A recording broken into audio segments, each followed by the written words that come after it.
ఆనంద పరమానంద పరమానంద గంగను తలగాంచి ధరణికి మళ్ళించి స్వర్గంగా మార్చావు మధురానంద.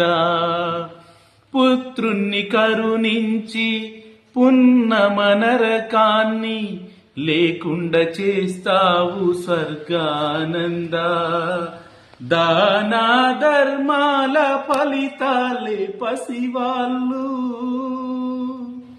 దానా ధర్మాల ఫలితాలే పసివాళ్ళు, కన్నవాళ్ళ కర్మలేరా పుణ్యానంద.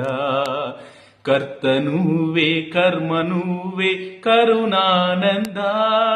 నిసరి సరిగా మమరి సని సరి సదని మపగ